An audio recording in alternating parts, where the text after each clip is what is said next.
Fala, Fernando. Saudações de volta para mais uma entrevista de um convidado que nos trará aí atualizações para falar do papel do exercício físico nas doenças cardiometabólicas e também na hipertensão, que são, né, as doenças aí que são a principal causa de morte no mundo. E, infelizmente, né, com a pandemia, há indicadores de que está cada vez pior, né? Mas, sabidamente, né, e ainda bem, a prática regular de exercício físico tem um poderoso efeito não medicamentoso contra essas doenças. Mas conta aí um pouco mais dessa história aí para nós. E aí, Fabrício, tudo bem? Tudo tranquilo? Estamos aqui novamente, né? Saudar o pessoal aí que está acompanhando o canal. Importante, né, que vocês, né, prestigiem o nosso conteúdo, divulguem, compartilhem. E como você falou, hoje a gente vai falar de um tema, né, que é preocupante, que a gente sabe que as doenças cardiometabólicas são a causa número 1 em morte no mundo. Elas incluem as doenças cardiovasculares, a diabetes e a doença renal.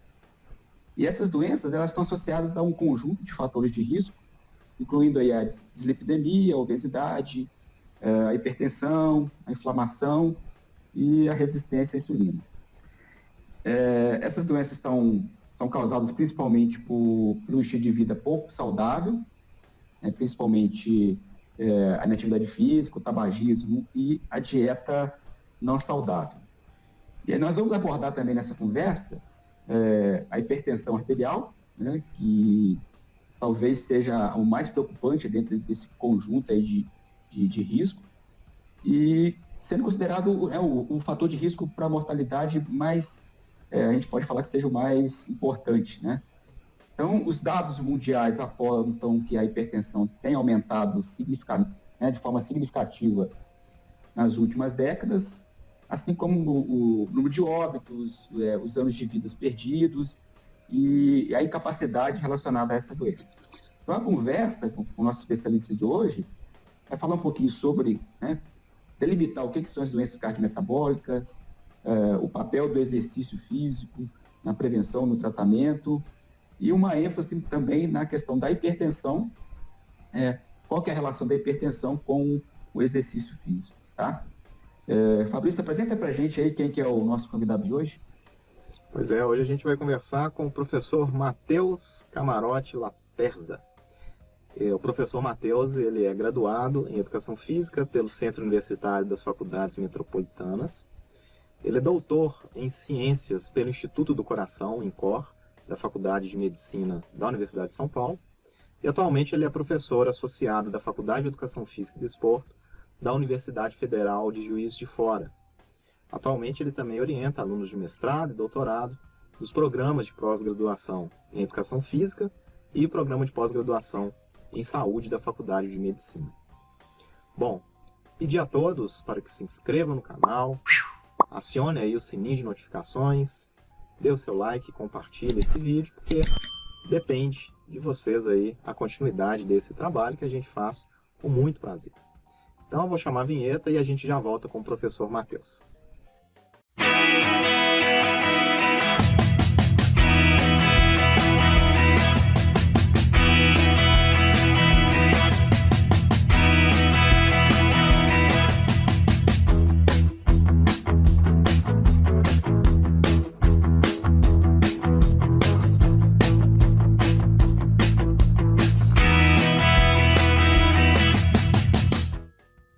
Bom, já estamos aqui com o professor Matheus para mais um bate-papo aí super legal sobre o papel do exercício físico no combate às doenças cardiometabólicas e hipertensão.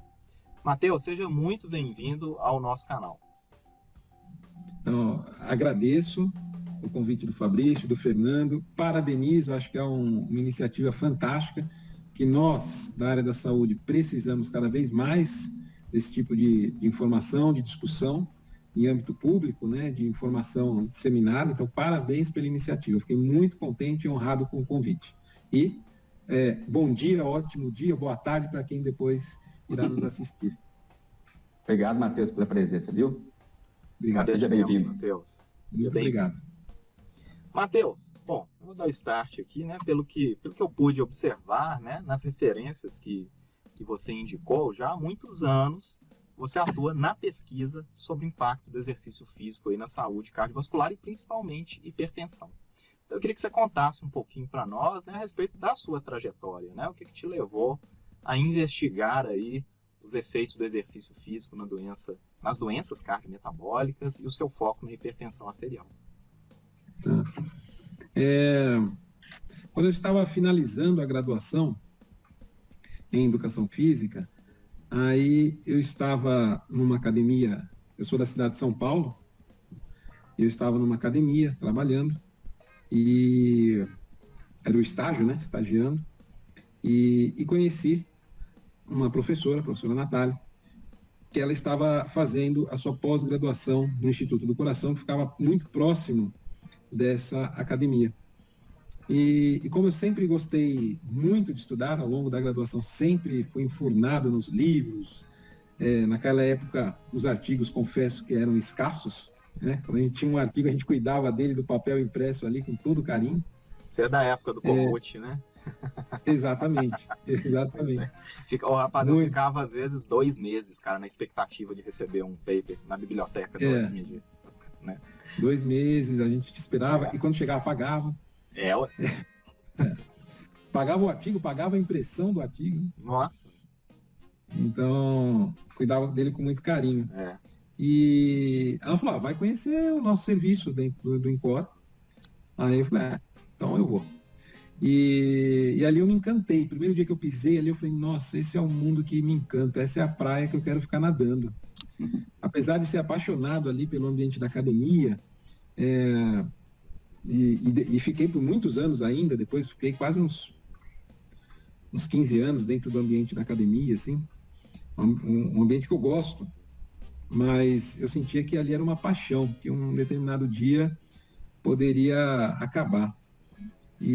Mas quando eu pisei ali no INCOR, que é um dos hospitais referências do mundo, né, e com um elevado nível de pesquisa, no grupo do professor Negrão, da USP, aí eu falei, nossa, esse é um ambiente que eu quero mergulhar, é isso que eu quero fazer. E ali fiquei por 10 anos. Então comecei ali em 99, comecinho de 99, quase final de 98, mais ou menos, não vou recordar a data não. Mas fiquei 10 anos ali e ainda troco figurinha com eles até hoje. Então, assim, foi um ambiente que realmente me encantou. Me encantou pela qualidade ali do serviço prestado à população, pela eficiência na pesquisa, pelos professores que ali estavam, pelos colegas que partilhavam do mesmo sonho que eu. Então, aquele ambiente me abraçou. E ali se estuda a doença cardiometabólica e exercício, né? Não tem um foco assim específico, por que você foi para a hipertensão? Eu não digo que eu sou da hipertensão, eu estudei o sistema cardiovascular. Então, não sou um especialista ali mergulhado na hipertensão. Eu trabalho com o sistema cardiovascular porque era o ambiente ali que me cercava, né? E aí, fui, me encantei, me apaixonei, eu falei, é aqui que eu vou fincar minha bandeira, é aqui que eu vou tentar traçar a minha trajetória profissional. E acho que está dando certo, porque ainda continuo com muita paixão, a mesma paixão que eu tenho lá do primeiro dia que eu pisei no hospital e me encantei com aquilo, eu curiosamente ainda tenho essa paixão quando eu vou no meu laboratório, quando eu entro no hospital, eu ainda sinto a mesma vontade de permanecer. Então acho que eu diria que naquilo que eu tracei, eu dei certo nos meus sonhos. Estou conseguindo conquistar porque percebo que a paixão continua. Ô Matheus, você citou aí, né, já as doenças cardiometabólicas, né, falou da questão da hipertensão, e o objetivo nosso aqui é atingir um público maior, né, não só os profissionais de saúde ou quem trabalha com exercício físico. A gente podia delimitar o nosso, né, quem nos acompanha, o que são essas doenças cardiometabólicas, o que caracterizam, né? O que é uma doença cardiometabólica, né? Qual é o impacto dela na saúde e, vamos dizer assim, é um impacto muito grande na economia, né, dos países, na saúde pública, na economia. Você poderia dar um parecer inicial para a gente em relação a isso? Acho que tem 3 motivos que podem estar justificando a gente discutir saúde cardiovascular. O primeiro é a alta prevalência, o segundo é a a alta probabilidade de morte, e a terceira, que talvez seja a principal, é a piora da qualidade de vida. Mas aí o que são essas doenças? Todo mundo, o que a gente não quer é que a pessoa infarte. Portanto, o infarto agudo do miocárdio é uma doença já agressiva ao músculo cardíaco. Doença vascular cerebral, então um acidente vascular encefálico é outro fator que a gente não quer que a pessoa desenvolva. E dentro das doenças cardiovasculares, mas não chamada de doença cardiovascular, a gente tem a doença renal crônica, que está intimamente ligada com a doença cardiovascular, que é quando o rim começa a perder a sua função ou a sua estrutura e para então de fazer a função que ele deveria executar. Então são sistemas, são órgãos ali, diria, vitais. É lógico que todo órgão é vital, né?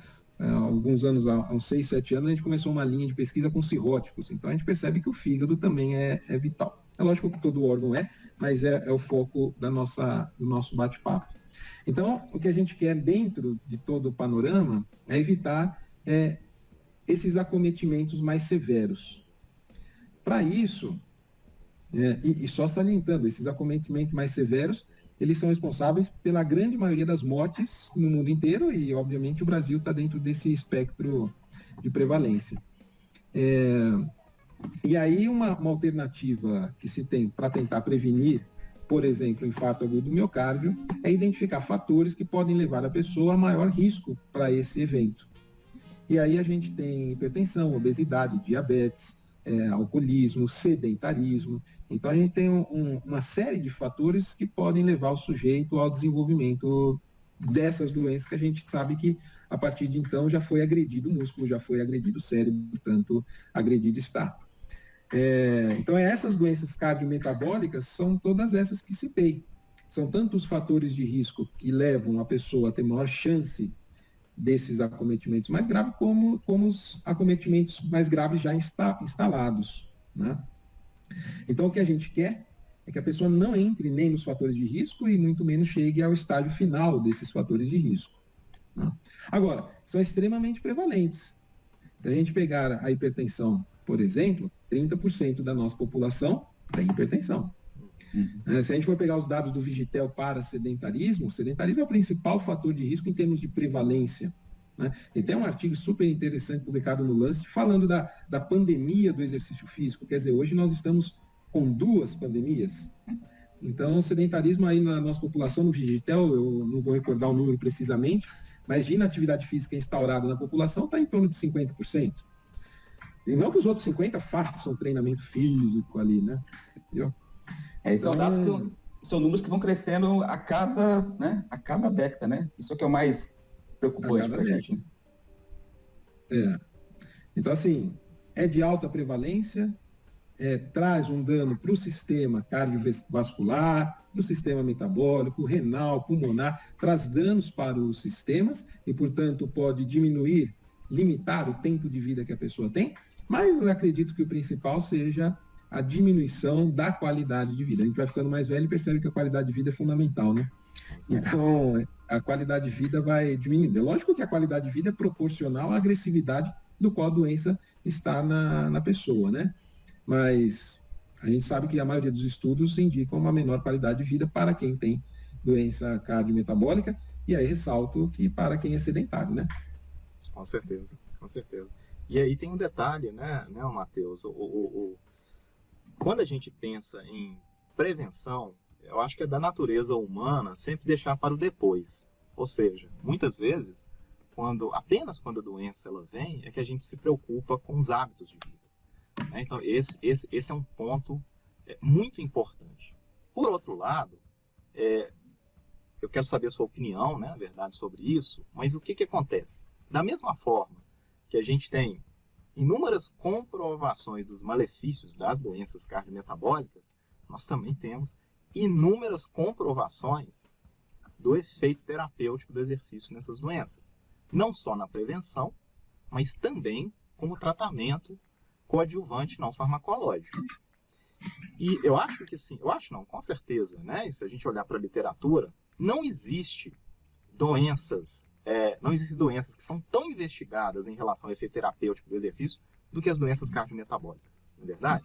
Então a gente tem uma enxurrada de trabalhos mostrando diversos benefícios do exercício físico para as doenças cardiometabólicas. E mesmo assim, os números só crescem. Ou seja, aonde você acha que a gente está errando? Quando eu digo a gente, eu penso em nós como pesquisadores e nós também como educadores físicos, né? E aí vem essa pandemia, e como você bem falou, né? É uma pandemia alimentando ainda mais a pandemia do sedentarismo, né? Isso já está bem posto, e isso fez, inclusive, né? A Organização Mundial da Saúde, ela tinha como meta reduzir o nível de sedentarismo em 15% mundial até 2024 ou 2025. Tá? Isso aí era o que é colocado há pouco tempo atrás. E aí, num desses trabalhos, né, que eu li já aí durante essa pandemia, ele coloca em xeque essa meta da Organização Mundial da Saúde. E o que é dito não, a meta era essa. Agora, com a pandemia, foi tudo para o espaço, né?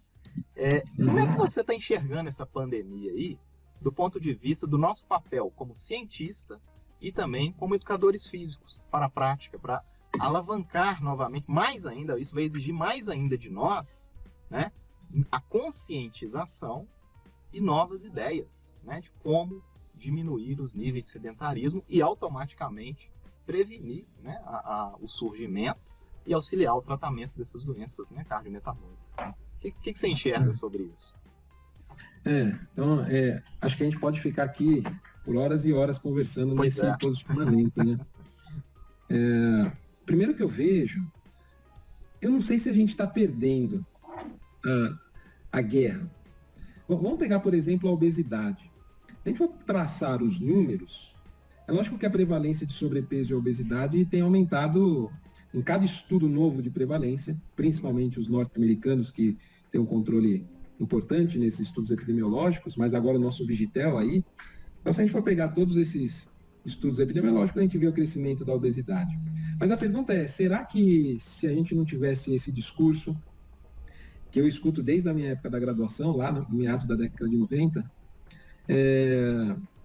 será que esses números não seriam maiores ou não teriam crescido de forma mais exponencial? Sim. Eu então não vejo eu não consigo dizer se a gente está perdendo a guerra. Eu só acho que a gente tem uma função importante que a gente consegue segurar esse avanço numérico importante que a gente tem observado. Eu acho que sem a nossa intervenção, sem algumas políticas públicas, a gente poderia estar bem pior do cenário atual. Com certeza. O segundo ponto, eu estava até discutindo isso recentemente, há 2 semanas atrás, na graduação. Eu vejo que pode ter 2 linhas aí de ação importante que a gente tem que segurar com unhas e dentes. O primeiro é lutar por políticas públicas de saúde mais efetivas, mais imponentes, e que possam, de uma maneira nacional, trabalhar essas questões. Se você me perguntar, mas qual política pública, eu teria algumas ideias, mas, obviamente, não sou da área política e não conheço o maquinário como poderia ser utilizado de melhor forma essas minhas ideias. E a segunda linha, eu acho que é a educação infantil. E aí, Fabrício, eu vou comentar a experiência que eu estou tendo em casa, você com uma filha com a mesma idade, talvez compartilhe da experiência. Eu vejo que tem alguns pilares que a escola da minha filha trabalha e vejo que colegas dela que estão em outras escolas têm o mesmo olhar. A questão da alimentação, então informações alimentares está sempre muito presente. O respeito ao próximo, independente do que o próximo seja. O próximo é o próximo, você respeita e ponto. Né? Então acho que isso tem sido muito trabalhado. A questão do meio ambiente, a escola pega muito forte nesse aspecto também. E o quarto ponto é exercício físico. Tanto que nessa pandemia as aulas de educação física não pararam. E que fatalmente poderia parar. Minha filha ainda está tendo aula online. Fatalmente poderia parar. É muito mais fácil falar, olha, como que eu vou fazer exercício com o seu filho aí? Né? Então, as aulas não pararam e a todo momento a professora de geografia e português fala da importância do exercício e fala depois, um outro professor fala da alimentação. Quer dizer, são 4 pilares que eu vejo que a escola adota e que tem transformado aí, pelo menos nesse convívio que eu tenho com essas crianças, crianças mais conscientes. Talvez muito mais daquilo que eu fui formado.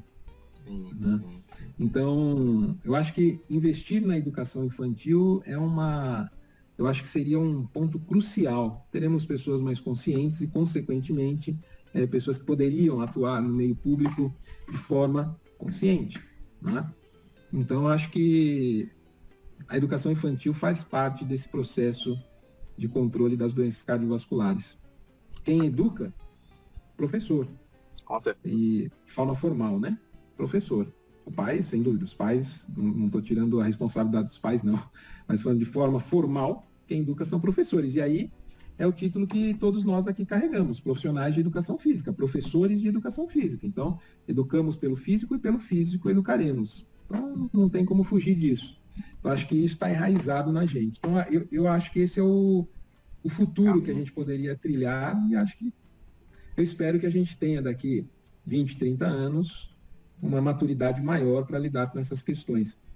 Doença cardiovascular, meio ambiente e assim por diante. Né? Isso é muito bacana, né? Você deu um testemunho aí que além das nossas filhas terem a mesma idade, pelo visto, se elas não seguem as mesmas pedagogias, são pedagogias muito parecidas. As aulas, né, hoje, atualmente, que a minha filha está tendo, mesmo online, a matemática ela faz fazendo movimento, por exemplo.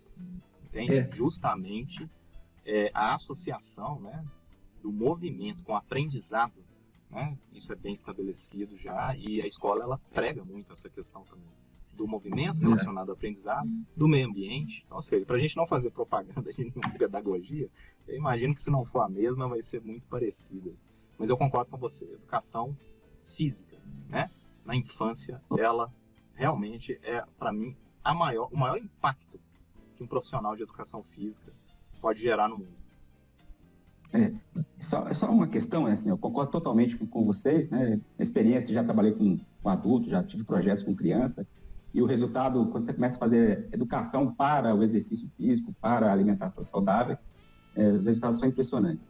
Eu acho que a saída é essa, eu concordo totalmente com você. E aí eu já vou emendar uma pergunta que eu acho que vocês falaram sobre a responsabilidade dos pais, né?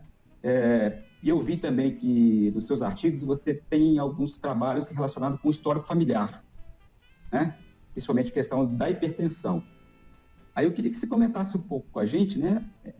Como é que é essa questão do histórico familiar em relação à hipertensão? É genético? É comportamental? Né? Os resultados que vocês têm, né, são muito interessantes. A importância, né, desse histórico familiar, dessa herança familiar para as próximas gerações. Acho importante falar isso, né? A responsabilidade nossa enquanto educadores, enquanto pais, enquanto avós, né? É uma temática assim, bem interessante. Porque o que a gente sabe é que se a pessoa tem algum familiar, pai ou mãe, com hipertensão, só que a gente pode traduzir isso para qualquer outra fisiopatologia do sistema cardiometabólico. Então, se ela tem na sua linhagem pai ou mãe, ou os dois, com essa patologia, ela tem maior chance de desenvolver essa patologia referente a um colega, um irmão, um amigo muito parecido, que não tem os pais, no caso aqui, com hipertensão. Então, tem esse risco. O que é isso? É genética. Agora, qual gene? A gente não sabe. Né? Então, assim, a palavra genética é muito bonita. Eu evito usar nos meus textos, porque eu não sei o que é genética nesse caso. Eu não sei qual que é o gene que provoca a transmissão da hipertensão arterial, da diabetes e assim por diante. Então, até evito falar disso, mas tem um caráter genético ali implantado, a gente que não descobriu ainda. Agora, é óbvio que a gente não pode fugir do fator comportamental, né? Talvez para visualizar de forma didática mais fácil, a obesidade ela pode transmitir esse quadro comportamental de uma forma muito lúcida, né? Se o pai e a mãe não se alimentam de forma adequada, uma super alimentação calórica, naturalmente o prato da criança não será feito diferente. Ele vai seguir o traço do pai e da mãe. Dificilmente a mãe fará um prato de comida para ela e um outro prato diferente de comida para a criança. Então a criança entra no ritmo alimentar dos pais e, consequentemente, se os pais estão obesos, ela se tornará obesa também. Isso de forma bem superficial, esse meu comentário. A hipertensão também, como a hipertensão ela é multifatorial, diferentemente, se a gente for pegar a obesidade a pessoa só aumenta o peso corpóreo porque consumiu mais do que gastou. Uhum. Né? Lógico, existem N possibilidades para se justificar porque comeu mais ou porque gastou menos. Mas a gente só ganha peso se a gente mexer na balança calórica. A hipertensão arterial ela já é multifatorial.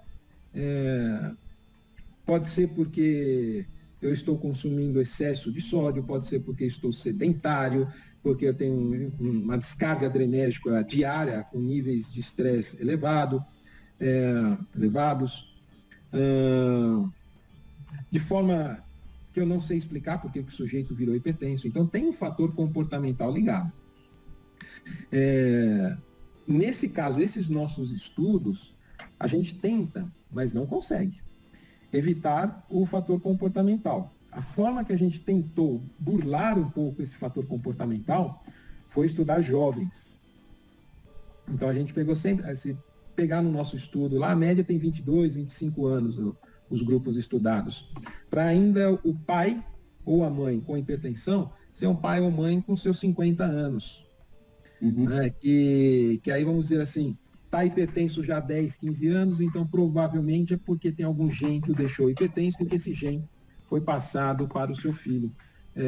Mas é lógico que a gente não consegue cercar isso. Eu não sei, às vezes o pai está com 50 anos hipertenso porque também fumou a vida inteira. Né? Então a gente não consegue controlar isso nos nossos estudos. É muito difícil fazer isso. Acredito que se a gente fosse controlar tudo, a gente não teria uma N amostral suficiente para pesquisa. Mas a forma que a gente conseguiu controlar é estudar o jovem, né? Uhum. Esse menino ainda. Mas, sem dúvida nenhuma, ser filho de pai ou mãe com hipertensão, isso a gente já sabe que traz maior risco para o desenvolvimento dessa doença. Tá, mas em relação ao exercício, é uma questão de exemplo, né? É onde que eu quero chegar. Eu li recentemente um trabalho que mostrava que se eu treinar, esse exercício, ele é transferido, vamos dizer, o benefício desse exercício é transferido para a próxima geração. Né? Você acha que isso é uma ideia viável, vamos dizer assim? Tem uma linha de pesquisa no modelo animal, desenvolvido aqui na universidade, em que eles treinaram as ratas, deram superalimentação para as ratas, um grupo superalimentou, outro não, e um grupo treinou, o outro não. Enfim, a mensagem que ficou é o seguinte: o filho da ratinha que treinou é melhor do que o filho da ratinha sedentária, melhor em parâmetros cardiometabólicos. Uhum. Mesmo os dois sendo sedentários, mesmo os dois não treinando. Tá?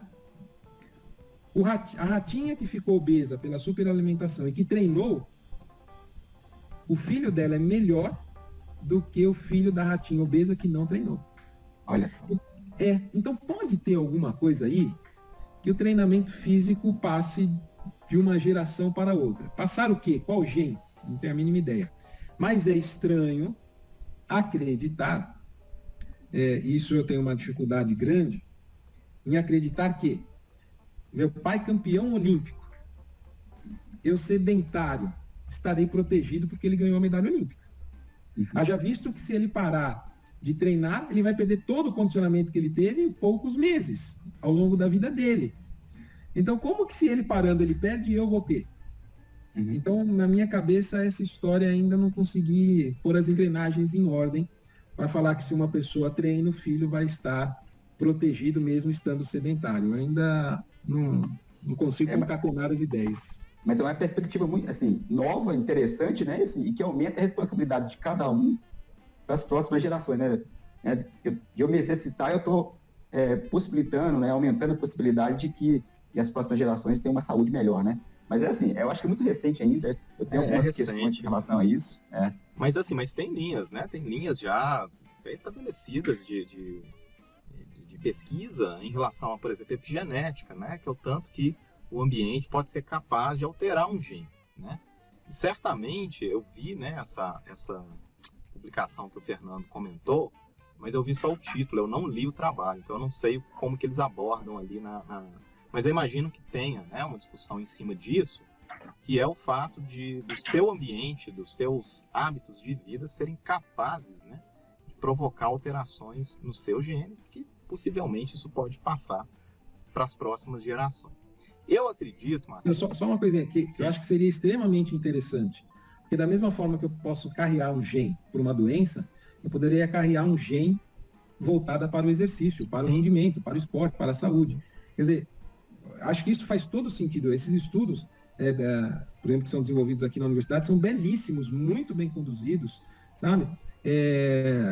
Que acho que traz uma perspectiva diferente hoje. Sim. Né? Eu acho que a gente tem que avançar nessa linha para que realmente a gente possa ter alguma informação mais sólida. Sim. Por outro lado, a gente não pode descartar que o ambiente pode, da mesma forma, deixar uma criança obesa, ele pode deixar uma criança com vontade de fazer exercício. Eu não descarto, e assim, para falar a verdade, para não falar achismo, né, eu acredito nessa hipótese, tá? Baseado nas evidências, eu acredito bastante numa hipótese. Eu concordo com você quando você diz que talvez não fizesse sentido, né, o meu pai ser um campeão olímpico, e se ele para, ele acaba perdendo, né, todos os benefícios que ele adquiriu, e você que nunca fez nada, por causa dessa herança genética, você vai estar protegido. Isso eu até concordo com você.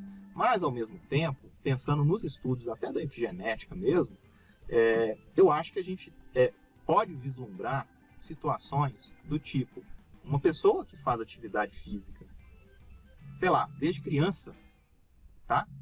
E aí ela se torna adulta fisicamente ativa e ela tem um filho sendo fisicamente ativo.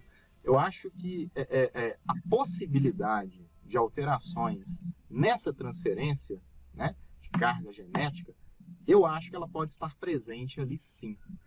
O que eu acho, e aí, né, de novo, né, não tem estudo ainda mostrando isso, mas eu acho que brevemente a gente vai ter esses estudos, são estudos do tipo, se essa carga genética, ela de fato ela é transferida, talvez a não continuidade da atividade física por parte daquele filho, né, ou daquela geração, né, ela vai acabar sendo comprometida com os efeitos, com os mesmos efeitos daquele pai que deixou de treinar e começou a ficar doente, por exemplo, por causa de uma comorbidade, por causa do sedentarismo, né, vamos dizer assim.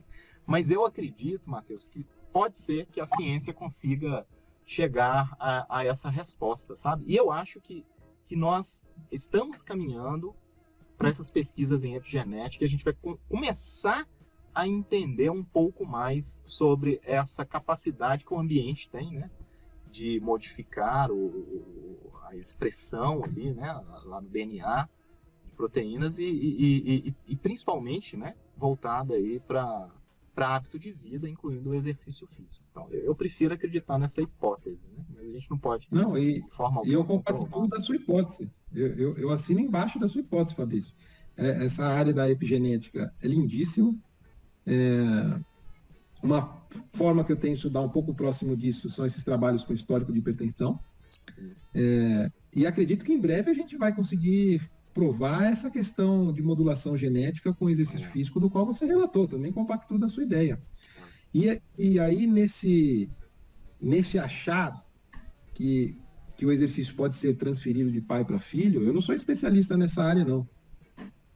Mas em achar que existe essa transferência, por outro lado, eu também acho que se a pessoa tem um pai ou uma mãe com hipertensão arterial e que ele tem maior risco de desenvolver hipertensão, mas se ao longo da vida dele ele for fisicamente ativo, eu acho que ele suprime esse fator genético. Eu acho que o fenótipo dele se sobrepõe ao genótipo. Sim.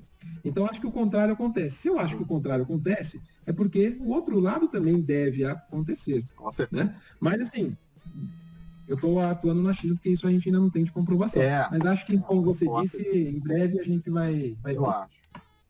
Acredito que a gente vai ter, né, mais possibilidade de lançar aqui algumas hipóteses, né? Mas por enquanto realmente a gente não tem, né, esses estudos. Que eu saiba, né? Que eu saiba também não. Matheus, o nome do canal aqui é o que o exercício tem a ver com isso, né? Então, assim, pegando um pouquinho a carona, que exercício é esse? Qual que é a importância do exercício para a hipertensão, né? Qual que é o peso, vamos pensar assim, em termos de proteção, né? Vamos vender o peixe do exercício em relação à hipertensão para quem nos acompanha aqui. Tá. Então, ó, vamos pensar ainda. A pessoa não é hipertensa. Vamos trabalhar com prevenção. Tem um estudo, meados da década de 80, feito nos Estados Unidos. Eles pegaram um grupo muito grande da população e fizeram subgrupos. Então, ele pegou um grupo com uma pressão arterial sistólica de 120 para baixo e de 80 para baixo, sistólica e diastólica. Então, pressão normal. Sedentários. E comparou com um grupinho com as mesmas características físicas e com o mesmo nível pressórico, só que fisicamente ativo, ao longo de 10 anos de acompanhamento. No final, o grupinho sedentário teve 52% mais chance de desenvolver hipertensão do que o grupinho ativo. Olha a chance que é, mesmo com uma pressão normal, ótima, você ficar sedentário por 10 anos. Então aí já mostra a importância do papel do exercício. Um outro fator importante que saiu agora, não sei se foi abril ou maio desse ano, no meio da pandemia, no meio ou no começo, né, que a gente não sabe quando termina, né? Um estudo com quase 500 mil pessoas, né? Eu nem sei o que é isso. 500 mil pessoas, eles acompanharam por quase 9 anos e testaram o impacto das diretrizes nacionais para exercício de força e exercício físico aeróbio. Então, eles testaram, ao longo desses 9 anos, o desfecho, morte por doenças, morte em geral, todas as causas, câncer, doenças do trato respiratório e doenças cardiovasculares. Vou pegar aqui o exemplo da cardiovascular. A pessoa que é sedentária, não segue nenhuma diretriz, tem o risco 1 de morrer por doença cardiovascular ao longo de 9 anos. Risco 1 é o risco que todos nós temos, basta estar vivo. O grupinho que treinou força cai para mais ou menos aí 0,8 o risco, ou seja, ele tem quase uma proteção de 20%, traduzindo a chance de risco, uma proteção quase de 20%. O grupinho que treinou aeróbio, só aeróbio, tem uma proteção ali de 30%, o risco cai para 0,7%. Agora, a pessoa que faz o combinado, aeróbio e força, ele cai para quase 50% o risco, 0,5%. Então está protegido. Uma pessoa que treina só força, só aeróbio, ou combinado, ele está protegido da morte cardiovascular. Agora, no começo da nossa conversa, por que eu estou citando esse estudo? Porque no começo da nossa conversa, eu falei que as doenças cardiovasculares é a principal responsável pelos óbitos no Brasil e no mundo, e a gente tem que lembrar que a hipertensão é um dos principais responsáveis da morte por doença cardiovascular. Então, se de alguma forma eu estou protegendo o sujeito por morte cardiovascular, eu posso inferir, isso me dá uma liberdade de suspeitar que ali eu estou controlando o desenvolvimento da hipertensão nessa população que treina. Então, veja esses números como eles são impactantes. E aí, depende, a pessoa quer estar em qual grupo? No grupo sedentário, com risco 1, ou no protegido, né? E aí você comentou assim, você tem os exercícios aeróbicos, né, os tradicionais, e os exercícios de força. Se a gente pensar 30 anos atrás, 20 anos atrás, existia vamos dizer assim, o hipertenso, um preconceito, né? O hipertenso não pode fazer treinamento de força, tá? Eu já sei que isso, né, já caiu, mas ainda persiste.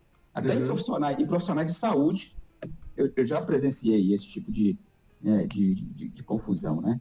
Eu queria que você falasse um pouquinho sobre isso, né? O treinamento de força, treinamento resistido, qual é o impacto dele, o que pode, o que não pode, o que tem realmente de literatura tem colocado em relação a esse tipo de exercício.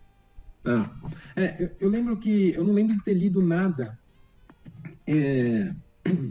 por que o exercício de força não era prescrito na década de 90 para baixo, vai? Mas como eu estou estudando isso desde a década de 90, talvez eu consiga trazer um histórico que pode ser totalmente equivocado. Mas se a gente for observar na literatura, até ali final dos anos 90, o grande maciço ali, o grande percentual de publicações com doença cardiovascular era o exercício físico aeróbio. Tá? E hoje eu vejo no meu laboratório o porquê que o exercício físico aeróbio nas pesquisas, ele é mais, para essa população, ele é mais fácil metodologicamente de aplicar, porque eu consigo ter maior controle das variáveis hemodinâmicas durante o treino. Né? Então, acredito que ali, naquela época, além de poder existir o medo de se colocar uma pessoa num exercício de força, que fisiologicamente a gente sabe que pode aumentar sistólica e diastólica, olha, vamos conhecer o que acontece com o aeróbio primeiro. Mais fácil de controlar, a pessoa faz lá 40 minutinhos steady state, é fácil de medir a pressão no supino já é mais complexo, então, vamos aqui. Né? Então, se conheceu a história, se traduziu o que acontece com o exercício físico nessa população. Bom, agora, então, passou assim, a dúvida do que acontece com o treinamento resistido, de força e tal. Então, se a gente for pegar do começo de 2000 para cá, a gente percebe que há um aumento muito grande de produção sobre treinamento resistido e hipertensão, por exemplo, doença cardiovascular. Né? O que a gente tem que ter em mente é que o aeróbio é o que é mais efetivo na redução da pressão arterial, hoje. Porque se a gente tivesse tendo essa conversa lá no final da década de 90, a gente ia falar, não, treinamento de força esquece, a gente não tem nada disso na literatura, não vai dar para o seu aluno, para o seu cliente, paciente, não passa para ele não. Vamos focar no aeróbio. Passou 20 anos e hoje não. Hoje a gente fala assim, olha, o aeróbio parece que ele é muito efetivo na redução da pressão. O resistido de força, ele também só que parece que a magnitude numérica ali de redução pressórica é maior no aeróbio em relação ao resistido. Mas pode ser que daqui 20 anos a gente se reúna novamente e fale, não, olha, é tudo igual. Não tem diferença do resistido para o aeróbio. Né? O que a gente tem que tomar cuidado com o hipertenso é com pressão. Então, eu tenho que medir a pressão arterial dele antes, durante e depois da atividade. O problema do resistido e da força é medir durante. A pessoa está lá no supino. Como é que você mede a pressão? Você tem como medir, se for um supino reto, medir lá no tornozelo. Mas ele vai ter que ficar com a perna estendida ali, ele vai ter que ficar deitado. Aí piora a biomecânica do movimento. Como é que você mede a pressão? Leg press 45 graus. Não tem onde medir a pressão. No braço não adianta. Quer dizer, adianta, mas não vai dar. Quer dizer, durante o exercício tem um complicador maior, que é a segurança de medida pressórica. Agora, isso não impede que a pessoa não faça.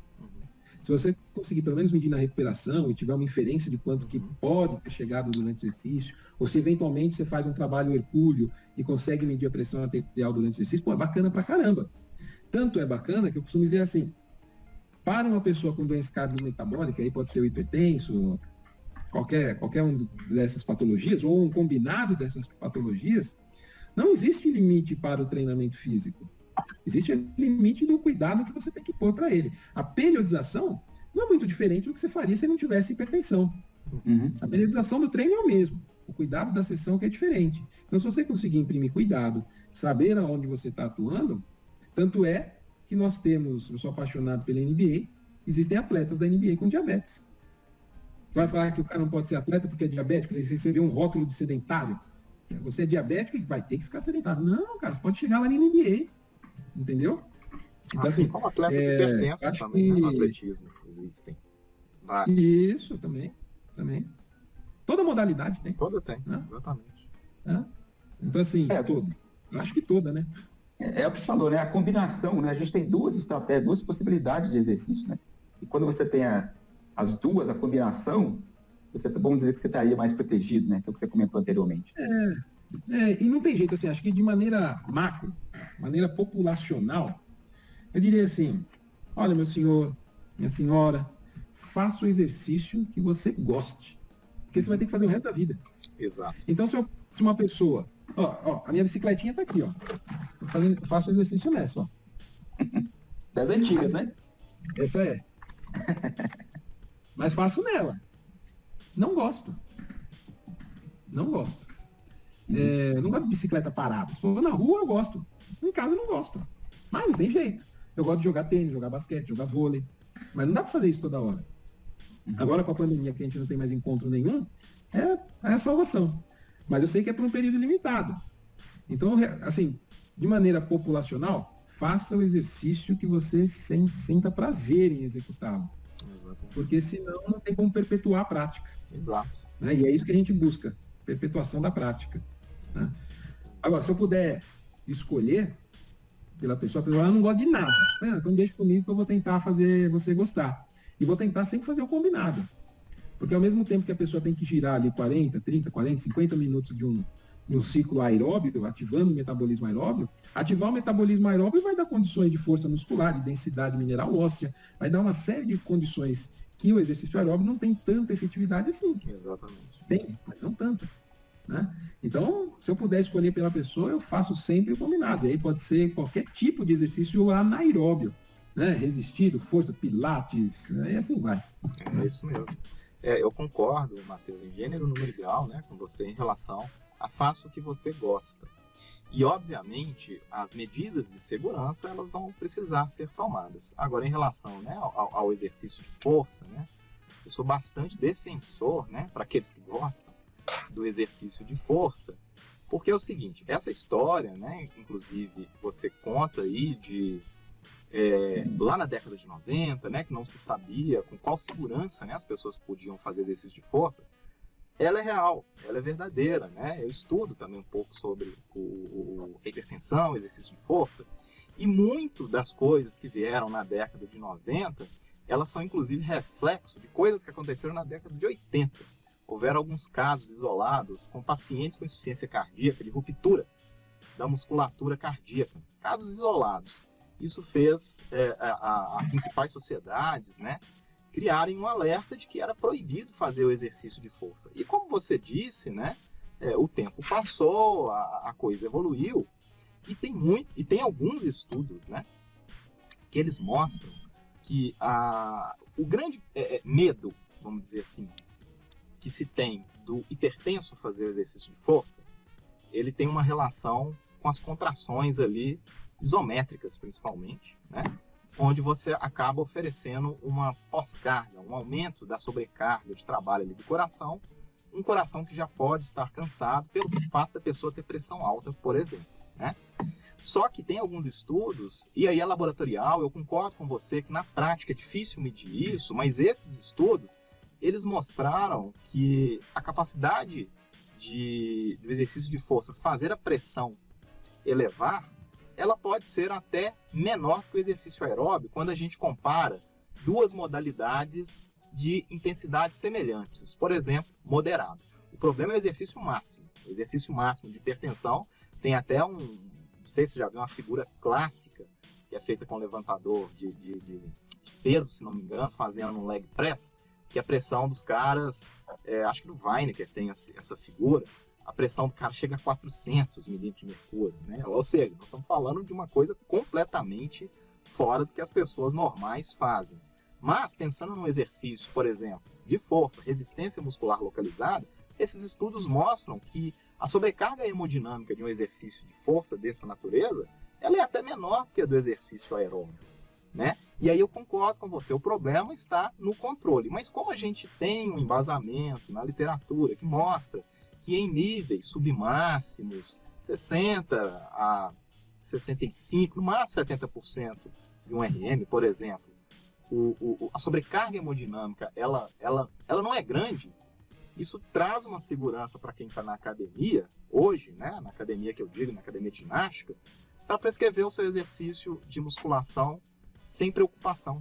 E aí eu concordo, você, apesar de não ter uma medida exata durante o exercício, a gente precisaria de equipamentos mais sofisticados para isso, mas um aparelhozinho de pressão que a pessoa tem na academia, medir essa resposta pressórica na primeira sessão de treino da pessoa para ver como que ela se comporta numa atividade de resistência muscular localizada, já dá segurança suficiente para a pessoa que está prescrevendo exercício físico, para essa pessoa que tem hipertensão.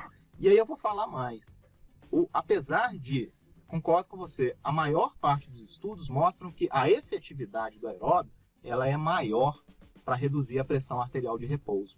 Mas uma coisa que alguns estudos mostram também é que o exercício de força, ele traz alguns benefícios muito interessantes para o cotidiano das pessoas que são hipertensas. Por exemplo, todo hipertenso ele precisa de bater um prego. Todo hipertenso não, né? Qualquer pessoa precisa de arrastar uma mesa, precisa de fazer um tipo de esforço que, se ele tem força muscular, a probabilidade da pressão arterial dela subir durante esses momentos de atividade do dia a dia, ela é menor.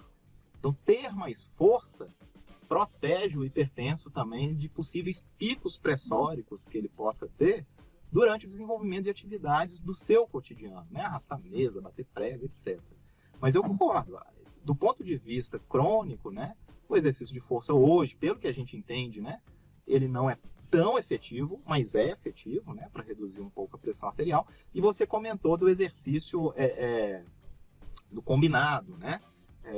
Força com musculação com aeróbio, né? É o que a gente vê as pessoas fazendo na academia, não é verdade? Então, mostrar para essas pessoas que ela também não... Porque imagina, se a gente leva a ferro e fogo determinadas informações, principalmente passarem, ainda bem que a ciência evolui, as pessoas iriam para a academia para ficar fazendo 1 hora de esteira, né? Não existe isso, né? Isso seria um fator desmotivador, apesar de que eu sei que tem pessoas que gostam, né, de fazer 1 hora de esteira, mas que eu acredito que não seja a maioria, né? E em relação ao exercício isométrico, eu vi que você publicou um trabalho, se não me engano, em 2017, se não me engano, com animais, que você mostrou alguns efeitos, se não me engano, deletérios do exercício isométrico. Eu fiquei muito curioso para saber sobre esse estudo seu, porque tem alguns estudos mais recentes, talvez você deva acompanhar também, que mostra que exercício isométrico de curtíssima duração, com um pequeno grupo muscular, tipo aquele hand grip, né? Se não me engano, séries de 10 segundos, no máximo, né? Tem efeito benéfico sobre a pressão arterial. E aí eu vi esse trabalho seu, né? Eu li só o resumo e não me aprofundei, né, no que vocês investigaram com esse trabalho, com exercício isométrico em animais. Conta um pouquinho para nós aí, né, a respeito desse trabalho. Não, Fabrício, eu confesso que eu estou tentando lembrar que trabalho é esse. Ele é de 2017. Ele é... eu não tenho ele aqui agora em mente. Porque eu não trabalho com um modelo animal. Eu fiz colaboração me desculpa. uma vez. Não, eu acho que foi então, não foi que você publicou. Deve ter sido de referência que estava lá naquela lista. Eu achei que era seu. Eu achei que era seu. Mas você tem conhecimento desses benefícios? Porque o exercício isométrico, ele, há muito pouco tempo atrás, ele era completamente, né, desencorajado. Eu não sei se você já viu esses estudos, você já viu? Já vi. Tem até uma meta-análise já, comparando isométrico, dinâmico e aeróbio. Agora, nessa meta-análise, se não me falha a memória, o isométrico, ele, apesar de provocar redução da pressão arterial, eram 3 ou 4 estudos somente que entraram nessa meta-análise. Eu não consigo recordar exatamente o número. Sim. Agora, esse trabalho de isometria que eu vi, eles fizeram só com hand grip. Isso, só com hand grip. Então você faz só exercício dinâmico de antebraço. Não lembro quanto tempo, mas era poucos minutos. Na verdade, eram séries de poucos segundos. Entendeu? Eram séries intercaladas. Mas no total, o volume de treino era bem pequeno. Era pequeno, exatamente. Pequeno. Se não me engano, a recomendação é até como uma forma complementar. Entendeu? Então, assim, eu acho que pode gerar uma redução. Mas será que ela é tão importante? É tão importante do ponto de vista clínico quanto um exercício sistêmico, né? Eu acredito que não. Eu também acredito. Uma coisa muito localizada. Se a gente for pegar, tem trabalhos, por exemplo, só com controle da ventilação, você observa a redução pressórica. Sim. Então a pessoa só respirando, não estou colocando treinamento muscular respiratório, não, estou colocando carga. Sim. Só respirar, controlar a frequência respiratória. reduz pressão, mas reduz muito pouquinho. Então, assim, a gente precisa ver qual que é o impacto clínico dessa redução, né? Esse E tem a estudo... questão de ser enfadonho também, né? O treinamento de isolamento é mais, vamos dizer, monótono, né? Mais difícil você... chamou muita atenção quando eu se vi esses envolver. trabalhos por ser isométrico, né? Mas aí que eu fui entender que doloroso, tipo de isometria que era. Não era uma isometria com hand grip, né? Curtíssimas sessões. Não sei se cabe, de repente, para pessoas numa reabilitação que estejam totalmente sedentárias ou acamadas, né? Então talvez seja uma forma aí de ser sim, aí já é outro interessante. panorama. Aí já é outro panorama. Exato. A pessoa que está acamada, se ela não fizer nada, ela É pega uma massa melhor muscular fazer e outro. exato, melhor pegar um hand grip ali, né? Fazer 10 segundinhos aí... durante 10 minutos e ela vai ter o benefício, né? Mesmo que seja pequeno, né? Não, e para ela às vezes é até grande. Sim. Né? Sim. É impactante. Não, aí já é um outro cenário. Exato. Né? O que a gente fez com o hand grip, tem 2 trabalhos. Um que eu ainda estava no INCOR. Nós pegamos a população hipertensa contra um grupo normotenso, realizamos um teste de hand grip para determinar a força máxima, e aí o exercício era permanecer por 3 minutos nessa isometria, a 30% da carga máxima. 3 minutos de isometria, 30%, lá no final, depois você passa dos 2 minutos e 20, 2 minutos e 30, já não aguenta mais. Você começa a fadigar muito. Então é um exercício de alta intensidade. O interessante é que a gente conseguiu medir a vasodilatação para o leito muscular, ou seja, quanto de sangue está chegando para a musculatura em exercício. Tá? Era no membro contralateral, mas a gente conseguiu ter essa inferência. O grupo normotenso faz o exercício e há um aumento, do fluxo sanguíneo para o leito muscular. O grupo hipertenso não tem. Então pode ser que o indivíduo hipertenso sedentário ele não consiga manter-se no exercício por um longo período, ou fazer uma isometria, ou se segurar lá na barra do ônibus toda a viagem, porque ele não tem um suprimento de sangue adequado para o leito muscular. E, portanto, a fadiga ela se torna precoce. Sim. Né? E aí a gente foi fazer isso nos filhos de hipertensos. E aí, nos filhos de hipertensos, a gente encontrou, apesar de resposta pressórica normal, tanto em repouso quanto durante o exercício, a gente não observou aumento pressórico, mas a resistência vascular do antebraço, que é onde a gente estava medindo, fazendo exercício, a resistência vascular do antebraço não cai no filho do hipertenso durante esse tipo de exercício, entendeu? Então pode ser que ali já apresente para esse filho de hipertenso uma determinada alteração na função vascular, Sim. que se permanecer, pode ser uma justificativa ali que ele se torne hipertenso. Interessante. Interessante isso. Certamente tem a ver com a disfunção que naturalmente, né, o hipertenso tem vascular aí. Mas interessante esse estudo, muito. Matheus, assim, quando a conversa é boa, né, o tempo voa. Então a parte chata é a minha aqui nesse bate-papo. Eu deixo com o Fernando sempre... Fernando, você termina porque eu... A parte ruim. Eu estou aprendendo muito com você, mas questão de tempo a gente vai caminhando para o final, né? Aí eu queria que você deixasse 2 coisas com a gente, compartilhadas.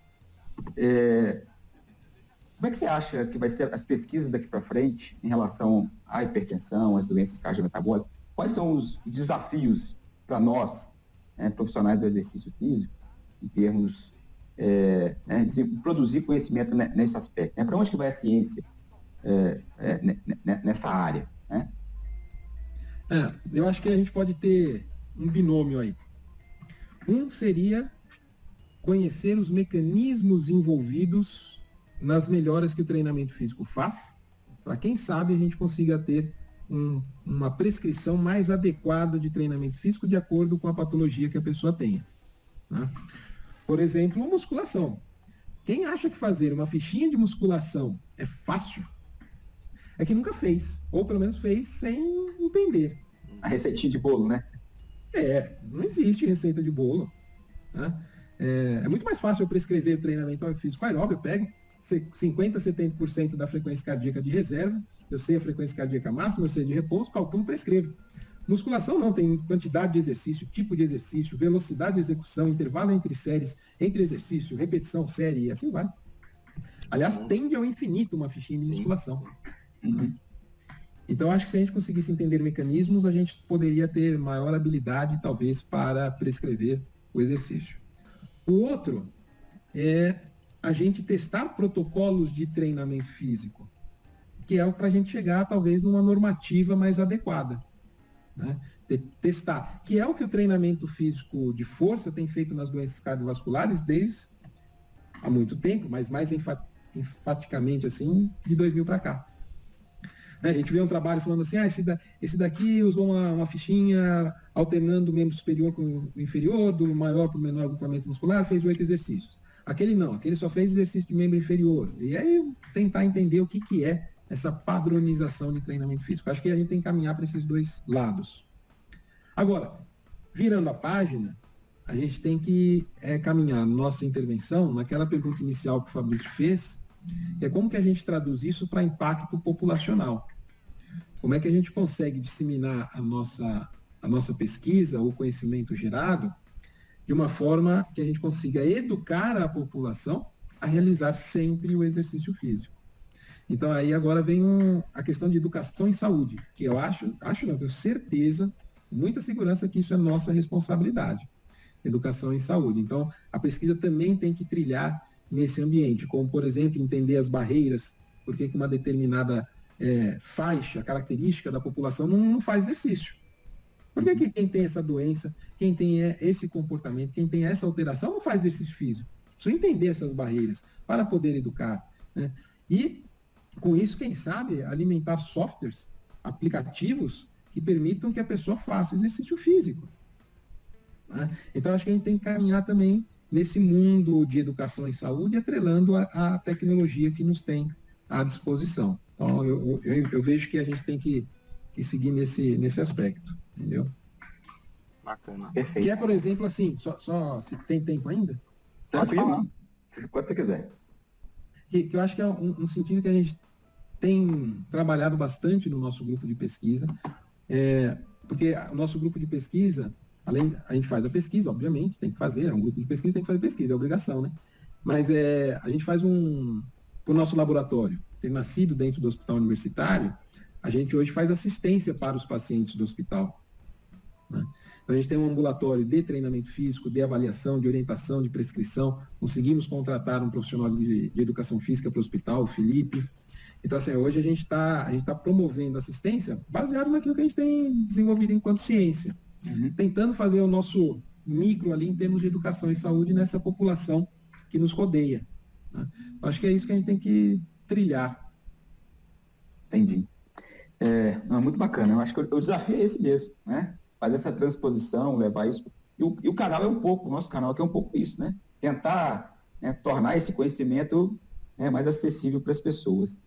E uma última coisa, eu queria, assim, existe alguma coisa que eu não tenha perguntado, que o Fabrício não tenha perguntado, mas que você acha importante falar aqui, ou deixar uma mensagem, né, para os estudantes de educação física, para quem trabalha com exercício físico?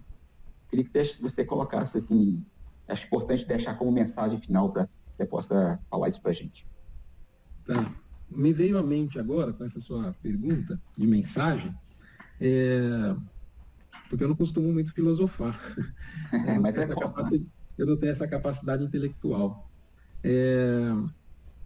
Mas eu sempre coloco um slide final nas minhas palestras, que é trabalhar sem medo, mas com segurança. A gente não pode ter medo de trabalhar com uma pessoa que infartou há 15 dias. A gente vai ter que prescrever exercício físico para ela. Hoje, mês passado, saiu a resolução do nosso CONFEF sobre a atuação do profissional de educação física dentro do ambiente hospitalar, atuando em todas as instâncias do hospital. Portanto, eu não posso ter medo de trabalhar com uma pessoa que acabou de infartar. Mas eu tenho que ter segurança. E segurança só vem se eu estudar e se eu praticar. Não tem como fugir disso. Né? Então, sempre a mensagem que eu deixo, segurança é essencial. E segurança só vem com essas duas características, estudo e ativação no trabalho. Né? Perfeito. É isso aí. Fabrício, alguma questão a mais? Foi ótimo esse Você ficaria aqui horas, né? Eu conheço você. Zé Fernando é foda. Fernando me breca sempre, ô Matheus. Tô brincando. Eu posso só falar do grupo de pesquisa? Claro, Para quem tiver interesse? claro. Então, quem tiver interesse, entrar em contato aí, pode ser pelo Instagram, pelo Facebook, pelo meu e-mail. Tudo é Matheus Laterza. O e-mail que é mateuslaterza@hotmail.com. Então, a gente faz a pesquisa e nessa área que a gente tem debatido aí por quase uma hora. E também tem alguns programas que a pessoa pode querer se vincular. Que a gente tem o nosso programa de residência. Então, nós temos, todo ano é lançado um edital com seleção, são 2 vagas para o profissional de educação física, 2 para o fisioterapeuta, são 2 vagas para 7 profissionais da área da saúde, e aí mais com exercício físico está o fisioterapeuta e o profissional de educação física.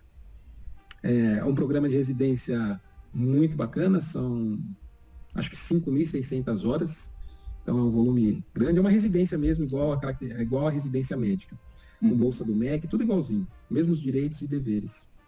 Legal. Todas essas informações a gente vai colocar na descrição aqui do vídeo, tá? Vou colocar o seu currículo, os artigos, e essa informação também eu vou inserir lá e disponibilizar com o pessoal, tá? Tá bom, deixando. A gente também aqui no canal, a gente pede dicas culturais para compartilhar, tá? Aí eu queria saber se você tem, né, algum filme, algum livro, alguma música, né, se você puder deixar para a gente aí, pode ter relação ou não com a nossa conversa aqui. Assim, de livro, o que eu estou relendo, que eu já li uma vez, é Os 100 Maiores Cientistas da História, John Simmons, muito bacana esse livro.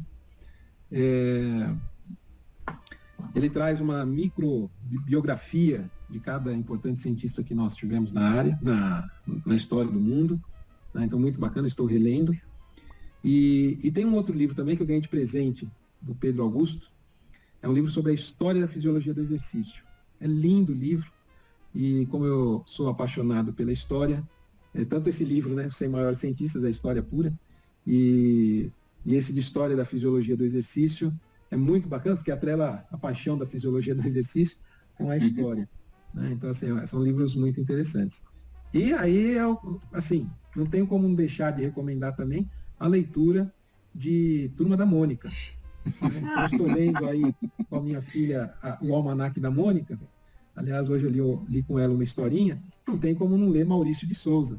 Fantástico poder ter lido na infância e agora com a minha filha ter a oportunidade de voltar a essa leitura que é magnífica e que é científica. O modo como Maurício de Souza escreve é fantástico. Dá uma base tremenda para escrever artigo. É fantástico.